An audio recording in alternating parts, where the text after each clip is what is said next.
Bora, rapaziada, seguindo aí nossa aula de Código Penal Militar, Direito Militar, Código Penal e Processo Penal, que são juntos aí. A gente vai passar rapidamente o início dessa parte aqui. Nós vamos passar, não caiu nada na prova. Aliás, não caiu nada na prova. Caiu só o artigo 9º, que é basicamente, se você estiver que decorar alguma coisa, que eu indico. Decora lá o artigo 9º, que é o mais importante para nós disparado. Tem muita coisa que a gente já tem da nossa vivência aí do Código Penal comum na rua, né? E todos aí já passaram pelo Código Penal Militar, pelo menos no curso de formação. Então, olha lá. Ele traz já de antemão o princípio da legalidade, aí se dividindo ali na anterioridade legal e na reserva legal propriamente dita, né? Então, não há crime sem lei anterior que defina nem prévia sem combinação legal, pena sem prévia combinação legal.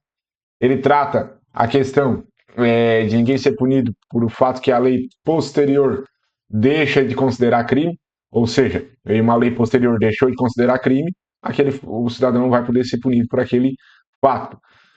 Traz a questão da retroatividade da lei quando ela é mais benéfica, aqui ele trata de mais benigna, né?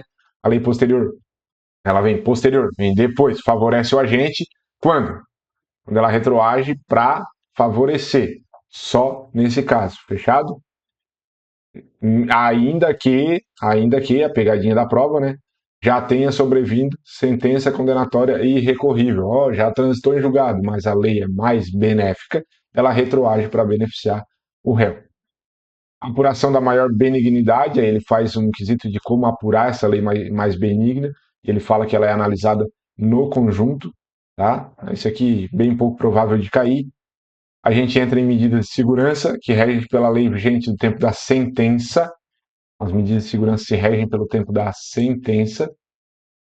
Lei excepcional temporária é aquela lei que ela vige por causa de uma situação excepcional ou por um tempo determinado. Fechado?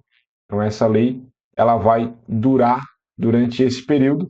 Porém, entretanto, todavia, contudo, olha lá, aplica-se ao fato durante a vigência, né? O fato acontece durante a vigência, mas os efeitos dela, né? Mesmo que passada a duração, a pessoa vai responder por aquela lei. Ela continua valendo os efeitos mesmo depois que cessa a vigência dela. Tempo do crime é o nosso momento da ação ou omissão, isso aí já está massificado, né? E o lugar do crime é, onde aconteceu o fato ou aonde poderia, onde produziu ou deveria produzir-se o resultado. A partezinha aqui bem tranquila, a maioria já tem domínio total, muita gente já formada na área do direito também. Territorialidade e extraterritorialidade, não vi cair, eu foco bem nessa parte aqui do nosso direito penal, do nosso do material aqui, né? Eu faço a divisão em quadrante para vocês ali. No nosso eu foco principalmente no artigo 9º, é o mais especial de todos para decorar, mas tem que dar uma olhadinha, né, em todo o contexto, por isso que a gente está passando aqui para vocês massificarem os pontos bem específicos, bem minuciosos. Olha lá. Aplica-se a lei penal militar, sem prejuízo de convenções, tratados, regras de direito internacional, ao crime cometido no todo ou em parte no território nacional ou fora dele. Território nacional ou fora dele. Fechado? Ainda que a gente esteja sendo processado ou tenha sido julgado pela justiça estrangeira. Ainda assim, aplica-se a lei penal militar. Fechado? Território nacional por extensão. Aí aqui a gente vai trabalhar com a extensão do território nacional, né? Então, para efeitos da lei penal militar, era como extensão aeronaves e os navios brasileiros, onde quer que se encontrem, sob comando militar ou militarmente utilizados ou ocupados por ordem legal da autoridade competente, ainda que de propriedade privada. Ó, isso aqui é importante, tá, galera? Ó a pegadinha. Ainda que de propriedade privada. Então, o navio do Zezinho está sob comando militar lá na África do Sul, tá? Ele vai ser considerado extensão do território nacional. Então, o navio está lá, onde quer que se encontre, ele está sob um comando militar e ainda que ele seja de propriedade privada, ele vai ser uma extensão do território nacional, beleza? Ampliação e aeronaves ou navios estrangeiros. É também aplicável a lei penal ao crime praticado a bordo de aeronaves ou navios estrangeiros. Agora a situação é diferente. Ó. Agora, o navio ou aeronave é estrangeira. Mas qual é o requisito? Desde que em lugar sujeito à administração militar e o crime atente contra as instituições militares. Então, posso ter considerado a lei penal militar brasileira num navio da Espanha? Posso, desde que ele esteja em lugar sujeito à administração militar e o crime atente contra as instituições militares. Aí ele traz para nós o conceito de navio, ele trata da pena cumprida no estrangeiro, né, que ela vai ser computada, vai ser atenuada quando é diversa ou vai ser computada quando idêntica, mesma coisa do Código Penal Comum. E aí entra agora com calma no artigo 9º, muito importante. Consideram-se crimes militares em tempo de paz. O 10 vai trazer em tempo de guerra. Aqui nós estamos em tempo de paz, fechado? Em tempo de paz, o que é crime militar? Aí o futuro sargento vai olhar e vai dizer, tempo de paz. Os crimes que trata este código, beleza, Código Penal Militar, quando definidos de modo diverso na lei penal comum ou nela não previstos. Então, estamos falando do específico. Qualquer que seja o agente, salvo disposição especial. Então, crime que está nesse código é crime militar. Não confunda com onde vai ser processado e julgado, que é o maior problema dos alunos entenderem é isso. Onde ele vai ser processado e julgado. É uma coisa. Aqui eu estou dizendo que ele é crime militar. Ele pode ser crime militar sendo julgado na justiça comum. Beleza? Então, olha lá.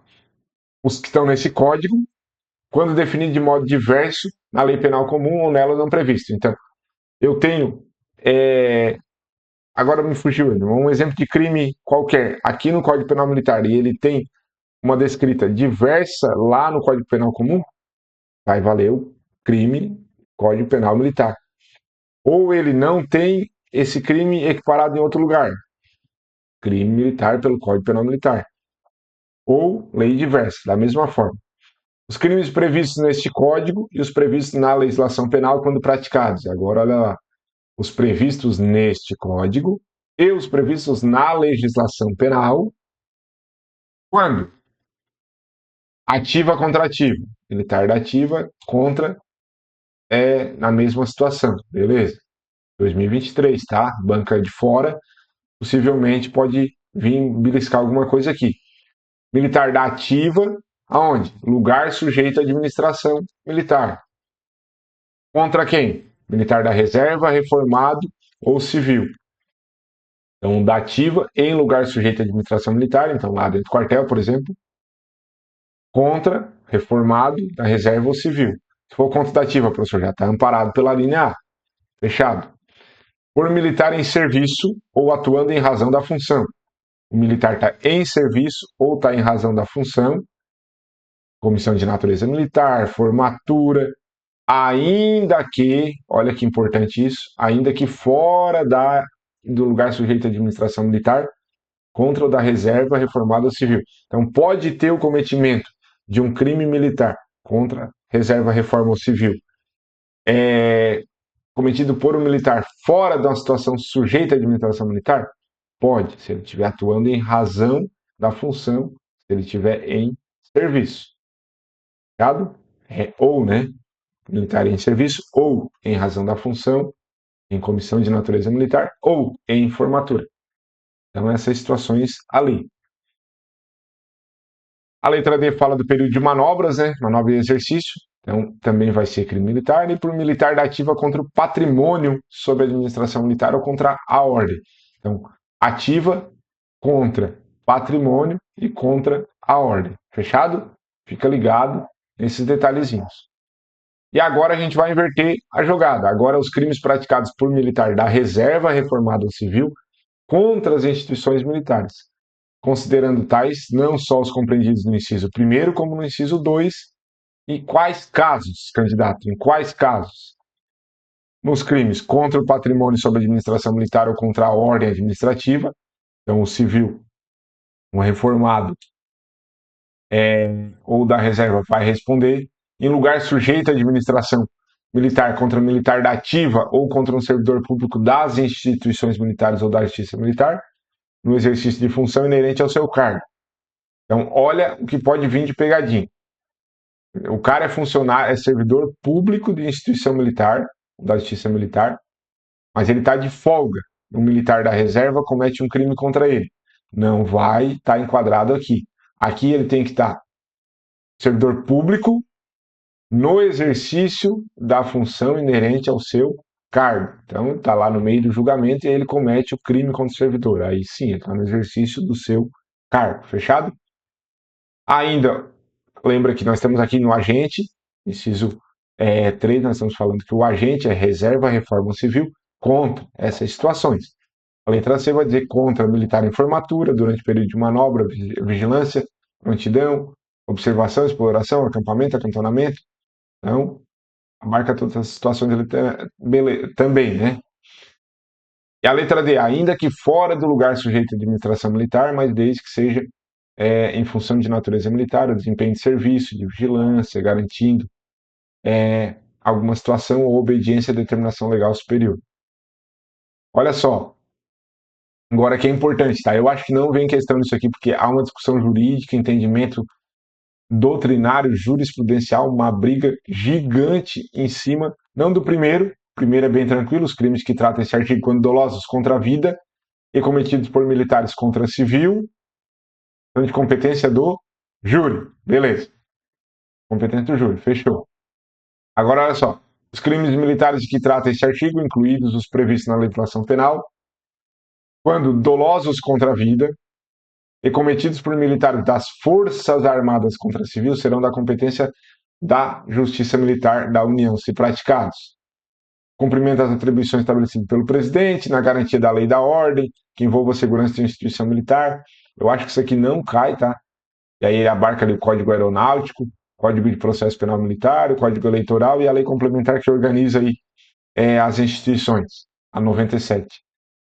É uma discussão gigante, tanto de jurisprudência própria, o próprio STJ, as turmas não se entram em acordo sobre o funcionamento desse parágrafo aqui. Então, acho que não vem, a banca seria muito boba, né, de fazer uma questão aqui, porque vai chover recurso. Mas o que nós temos que responder e saber de fato é que crimes cometidos por militares, dolosos contra a vida, por militares contra a civil, militares nossos aqui, serão competência do Tribunal do Júri, tá? Inclusive na Constituição, né? Bem tranquilo, só para não se apegar nessa discussão do 10 aqui, do 9, do 9 terceiro, desculpa. Crimes militares em tempo de guerra. Aí ele vai tratar, né, que são os crimes deste código no tempo de guerra, os previstos em tempo de paz, os previstos no código, embora também não seja igual a definição na lei penal comum, só que vai tudo tratando na época da guerra, que é uma parte que não vem a calhar muito. Acho que não vai ser cobrado. Tratos militares estrangeiros, também acho que bem tranquilo. Equiparação militar da ativa, né, ou da reserva, quando reserva ou reforma, quando empregado na administração militar, equipara-se a militar da ativa. Tratando das equiparações, aqui eu acho que é bem tranquilo. Descreve o que é tempo de guerra, a contagem do prazo também é bem tranquila, né? Inclui-se o dia do começo e exclui o final. Beleza? Legislação especial salário mínimo, aqui também tudo tranquilo. Crimes praticados em prejuízo de país aliado. Até aqui, bem de boa. Agora, queria chamar a atenção para vocês aqui, ó. Servidores, aqui, ó. Essa parte que começa o título 2 do crime. Relação de causalidade é bem idêntica ao Código Penal comum, beleza? Então, trata aqui de que depende da existência do crime, só pode ser imputado a quem deu causa, né?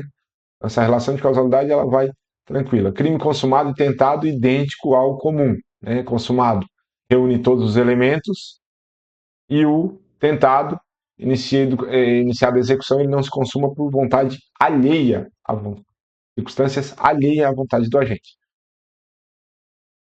A redução, ficar atento, de 1 a 2/3, igual lá no Código Penal comum, que não cai para nós aqui na prova, mas só para quem já conhece fazer associação.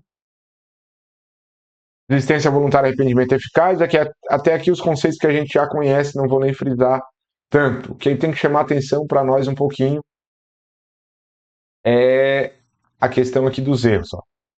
O erro de direito, a pena pode ser atenuada ou substituída por outra menos grave,